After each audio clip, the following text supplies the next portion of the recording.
राम राम मंडळी, काय म्हणते मार्केट? मार्केट कालच्या पेन नंतर आज गेन मध्ये असण्याची शक्यता आहे. 190 पॉइंट्स एसजीएक्स निफ्टी वर ओपन, म्हणजे निफ्टी वर ओपन होईल असं सजेशन एसजीएक्स निफ्टी कडून सध्या आपल्याला येत आहे.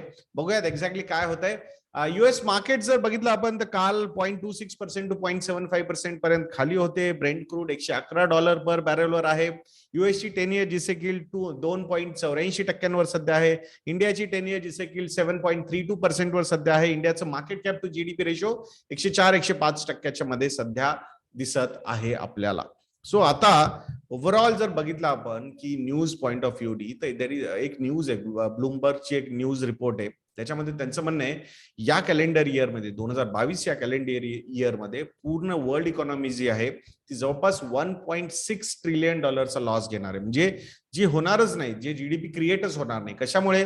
कारण ज्या पद्धतीने युक्रेन रशिया वॉर झालं, त्याच्यानंतर रशियावर ज्या पद्धतीने सँक्शन्स बॅन्स लागत आहेत, चायनामध्ये जी कोविडची पॉलिसी चालू आहे त्याच्यामुळे त्यांनी स्ट्रिक्ट कोविड पॉलिसीमुळे सगळा सप्लाय चेन डिस्टर्ब केलेला आहे. बिलियन्स ऑफ डॉलर्सचा जो सप्लाय आहे जो चायनाकडून वर्ल्डला होतो तो सध्या डिस्टर्ब झालेला आहे. शांघाईमध्ये जर बघितलं तुम्ही तर कम्प्लीट लॉकडाऊनमुळे मागच्या महिन्यामध्ये एक सुद्धा कार विकल्या गेलेली नाहीये, असं कधीच नव्हतं झालं तिथे. सो खूप साऱ्या गोष्टी नवीन नवीन होत आहेत. सो हे इन अ वे आपण कोल्ड वॉर कडे जाताना दिसत आहे असं ब्लूमबर्गचं म्हणणं आहे. आणि म्हणूनच $1.6 ट्रिलियन म्हणजे इंडियाची जी टोटल इकॉनॉमी आहे त्याच्या जवळजवळ 50 ते 60% जर आपण हा नंबर बघितला तर हा सध्या आपल्याला दिसत आहे. So this is not a good sign definitely. पण इंडिया जर बघितलं तुम्ही टोटल ग्लोबल सप्लाय चेन मध्ये आपला पार्ट फार लिमिटेड आहे आणि आपण डोमेस्टिक कन्झम्पशनची इकॉनॉमी आहोत. सो म्हणूनच ज्यावेळेस किंवा आपले जीडीपीचे ग्रोथचे टार्गेट्स चेंज होत आहेत तर त्याचे खूप ड्रास्टिकली चेंज नाही होत आहेत. 0.1%, 0.2%, 0.3% असे चेंज होत आहेत. सो त्या अँगलनी आपण डोमेस्टिक कन्झम्पशन ड्रिव्हन इकॉनॉमी आहोत. आपला सगळ्यात मोठा प्रॉब्लेम जर कुठला आहे तर तो आहे क्रूड ऑइल. क्रूड ऑइलच्या प्राइसेस जर खाली आल्या किंवा असं म्हणतात, एचपीसीएल कडून अशी न्यूज आलेली आहे की एचपीसीएल म्हणते की इंडियन गव्हर्नमेंट आणि रशियन गव्हर्नमेंट यांच्यामध्ये डिस्कशन चालू आहेत to cut price oil deal, म्हणजे जे $25-30 पर बॅरलचे कट प्राइस ची डील आपली आणि रशियाची होणार आहे त्याच्यावर डिस्कशन चालू आहेत. जर ते झालं तर बऱ्यापैकी मोठा रिलीफ इंडियाला इथे मिळू शकेल. आणि त्या पद्धतीची जर सप्लाय रशियाकडून चायना आणि इंडियाला झाले किंवा कारण रशिया आणि चायनामध्ये सुद्धा ते डिस्कशन चालू आहेत फॉर लुक्रेटिव्ह ऑइल डील. रशियाला सगळ्यात मोठा प्रॉब्लेम काय आहे की बाबा त्यांना त्यांचे ऑइल एक्सपोर्ट्स थांबलेले आहेत किंवा कमी झालेले आहेत, त्यामुळे त्यांच्या इकॉनॉमीवर त्याचा इम्पॅक्ट होतोय, सँक्शन्स वगैरे लागून सुद्धा. सो जर ऑइल जर एक्सपोर्ट त्यांनी बघितलं इंडिया आणि चायना मार्केटला जर टार्गेट केलं तर मला वाटते जो काही लॉस त्यांचा युरोपियन युनियन कडून होणार आहे तो कम्प्लिटली भरून निघण्याचे चान्सेस जे आहेत ते इंडिया आणि चायनाकडे आहेत.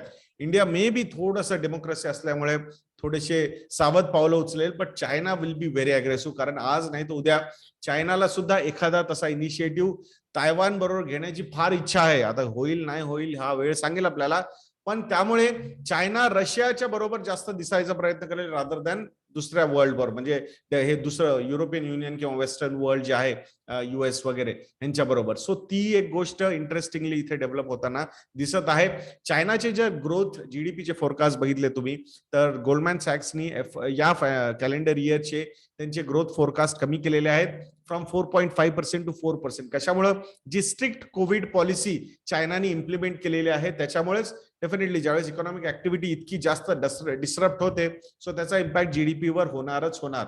इंडियामध्ये ओमिक्रॉन आपण बघितलं त्यानंतर थोडेफार लॉकडाऊन्स वगैरे रेस्ट्रिक्शन्स आपण पाहिले, पण चायना सारखे नव्हते की कम्प्लिटली घराच्या बाहेरच निघायचं नाही. घराच्या बाहेर निघालं तर तुम्हाला सरळ हॉस्पिटलमध्येच नेलं जाईल in all those things. So आपण ते कधी पाहिलेलं नाहीये. सो म्हणूनच या तिथलं जे लॉकडाऊन्स असतात स्ट्रिक्ट असतात त्यामुळे जीडीपीवरचा इम्पॅक्ट फार सिव्हिअर होऊ शकतो अशा केसेसमध्ये. आता युएस बद्दल थोडंसं बोलूयात. युएस मध्ये होम सेल्स जे आहेत म्हणजे घरं विकण्याचे जे नंबर आहे तो खाली आलेला आहे. मंथ ऑन मंथ 2.4% तो खाली आलेला आहे. इयर ऑन इयर एप्रिल महिन्यामध्ये हा नंबर जवळपास 5 ते 6% खाली आलेला आहे.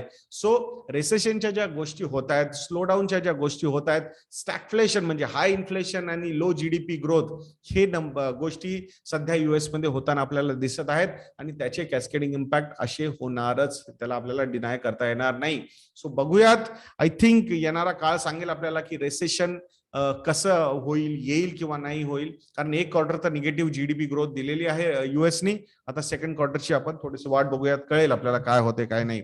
बाकी इंडियामध्ये जर बोलायचं म्हणलं तर इंटरेस्ट रेट्स वाढतायत, पण इंटरेस्ट रेट जरी वाढले तरी सुद्धा प्रायव्हेट इन्व्हेस्टमेंटची जी सायकल आहे ती जशाच तशीच ऍज प्लॅन चालेल असं वाटतं. होपफुल आहोत आपण की प्रायव्हेट कंपनी ज्या आहेत त्या major capital expenditure investment plans वगैरे ते करत राहतील. म्हणजे नवीन फॅक्टरीज टाकणं, नवीन प्रोजेक्ट्स मध्ये पैसा टाकणं स्वतःच्या साईडनी. सो या सगळ्या गोष्टी प्रायव्हेट सेक्टर करत राहील. ह्याच्या मागचं कारण काय वाटतंय? कारण मागच्या 1-1.5 वर्षांमध्ये बऱ्यापैकी त्यांनी आपले लोन्स कमी केलेले आहेत, बॅलन्स शीट इम्प्रूव्ह केलेले आहेत, रिझर्व्ह जे आहेत ते वाढवलेले आहेत. So from that point of view ते इन्व्हेस्टमेंट्स व्हायला काही हरकत नाही असं अजून तरी वाटतंय. बाकी गव्हर्नमेंट ऑफ इंडियानी सुद्धा जे कॅपिटल एक्सपेंडिचरचे प्लॅन केलेले आहेत FY23 साठी 7.5 लाख करोड रुपये, 7,50,000 करोड रुपयांचे कॅपिटल एक्सपेंडिचरचे प्लॅन गव्हर्नमेंट ऑफ इंडियाचे आहेत. सो असं सगळ्यांना वाटत होतं की बाबा आता हे इन्फ्लेशन आहे, मॉनिटरी पॉलिसी चेंज होतीये, सो तिथे काही ना काहीतरी स्लो डाऊन होण्याची शक्यता आहे. पण फायनान्स सेक्रेटरीचं म्हणणं आहे की आम्ही या शॉर्ट टर्म प्रॉब्लेम्स साठी आमचे लॉंग टर्म प्लॅन्स डिस्टर्ब करणार नाही. सो ऍज प्लॅन ते जात आहेत.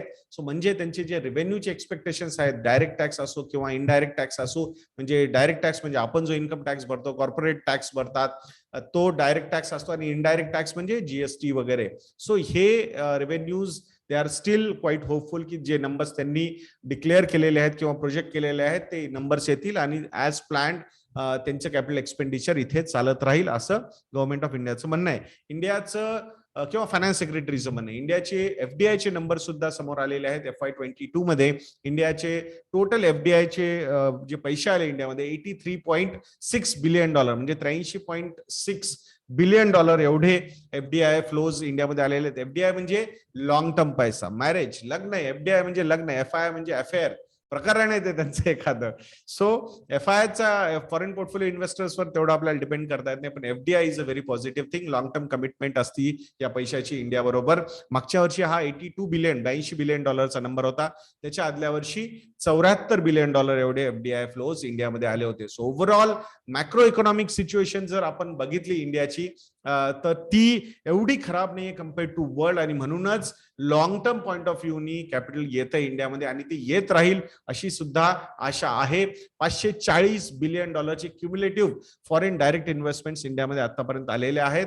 सो हे सुद्धा म्हणजे हे लॉंग टर्म पैसा आहे. So looking at our total GDP size, this is sizeable, so we cannot deny that. So it's a good thing I feel. आता स्टॉक स्पेसिफिक थोडंसं बोलूयात. एचडीएफसी बँकेचा स्टॉक 52 वीकच्या लोवर, म्हणजे या वर्षीच्या लोएस्ट पॉइंटवर सध्या ट्रेड करत आहे. 26% तो पडला आहे after merger announcement with HDFC limited. खरंच ही खूप निगेटिव्ह न्यूज आहे काय? Announcement, merger announcement? नाही, मला बिलकुल वाटत नाही तसं. बाकी फायनान्शियल्स बघून घ्या एकदा. Month on month, quarter on quarter जे एचडीएफसी बँकेचे फायनान्शियल्स चेंज होताना आपल्याला दिसत आहेत पॉझिटिव्हली. म्हणजे सो आय थिंक हे जे काही प्राइस आहे ते बरोबर रिफ्लेक्शन नाहीये. आता मला असं वाटतंय ऍसेट क्वालिटी जर तुम्ही बघितली, प्रोव्हिजन्सचे नंबर्स बघितले, ग्रॉस एनपीएस, नेट एनपीएस बघितले, तर I think bank is really well position. येणारा काळ थोडासा टफ असू शकतो आणि अशा टफ टाइम्स मध्येच process oriented banks will do really well. Process orientation कशावर पाहिजे? रिस्क मॅनेजमेंटवर, म्हणजे जे लोन्स दिले जातात त्याची रिकव्हरी प्रॉपरली कशी होती and all those things. So time tested bank आहे ही. सो उगच म्हणजे कोणीतरी म्हणते म्हणून टेन्शन घेऊ नका गोष्टींचं. स्वतः इन्फॉर्म डिसिजन्स घ्या. बाकी पोर्टफोलिओ कसे असायला पाहिजेत ह्याचं जर काही तुम्हाला गायडन्स वगैरे असं पाहिजे असेल तर investor.in व्हिजिट करा. आमचे मॉडेल पोर्टफोलिओज आर देअर. तुम्ही जाऊन तिथे सबस्क्राईब करू शकता त्या पोर्टफोलिओजला. मराठी हा प्रोमो कोड आहे आपल्या मराठी बांधवांसाठी. 45% डिस्काउंट आम्ही तसं देतो, पण सध्या मार्केट पडलं आहे म्हणून रेड हा प्रोमो कोड ऍक्टिव्ह आहे. तुम्हाला 55% डिस्काउंट investor.in वर मिळेल. RED, रेड हा प्रोमो कोड यूज करा. अजून एक न्यूज आहे आयटी सेक्टर रिलेटेड. जेपी मॉर्गननी इंडियाच्या आयटी सेक्टरला डाऊनग्रेड केलेला आहे. रेसेशनच्या गोष्टी कुठे होत आहेत? युएस मध्ये. कॉर्पोरेट प्रॉफिट्स कुठे पडणार आहेत? युएस मध्ये. इंडियाचं जे आयटी सेक्टर आहे मेजरली कुठे एक्सपोर्ट होतात सर्व्हिसेस, क्लायंट्स कुठले? US आहेत, जर या सगळ्या गोष्टी बघितल्या तर डेफिनेटली US मध्ये जर रिसेशन आलं, US मध्ये प्रॉफिट जर कमी झाले तर त्याचा इम्पॅक्ट इंडियन आयटी सेक्टरवर होणारच. आणि जो सेक्टर 100 रुपयाच्या ऐवजी 140 रुपयावर ट्रेड करत होता, 40 ते 50% प्रीमियम व्हॅल्युएशन या सेक्टरला मिळालेले होते. सो तिथे कुठे ना कुठे कधी ना कधी लॉ ऑफ एव्हरेजेस ज्याला म्हणतात तो अप्लाय होणारच होता आणि तोच आता सध्या होताना दिसत आहे. अट्रिशनचं प्रेशर जास्त आहे, margins are also under pressure because of high attrition and lower profitability of the clients जे आयटी सेक्टर ज्यांना सर्व करतात. सो ऑल दोज थिंग्स बघितल्या तर rationality will come back, rationality परत येईल एकदा आयटी सेक्टरच्या व्हॅल्युएशन मध्ये. सो नंतर त्यामुळे रडारवर ठेवा, लक्ष राहू द्या या कंपन्यांवर. अर्निंग विजिबिलिटी चांगली आहे, बट ग्रोथचे जे एक्सपेक्टेशन्स होते ते थोडेसे जास्तच केले होते मार्केटने असं वाटत होतं आणि त्यामुळेच थोडासा पेन जास्त दिसण्याची शक्यता आहे या सेक्टरमध्ये. सो कसा वाटला आजचा हा एपिसोड तो कमेंट सेक्शन मध्ये लिहायला विसरू नका मित्रांनो. तुमचं प्रेम असंच चालू राहू द्या. लाईक्सचं टार्गेट द्यायला मी विसरलोय. सो तरी सुद्धा मला माहिती आहे तुम्ही ऍटलीस्ट 500 लाईक्स, 500 लाईक्स या व्हिडिओला नक्की द्याल. नेक्स्ट व्हिडिओमध्ये भेटूया. जय हिंद, जय महाराष्ट्र.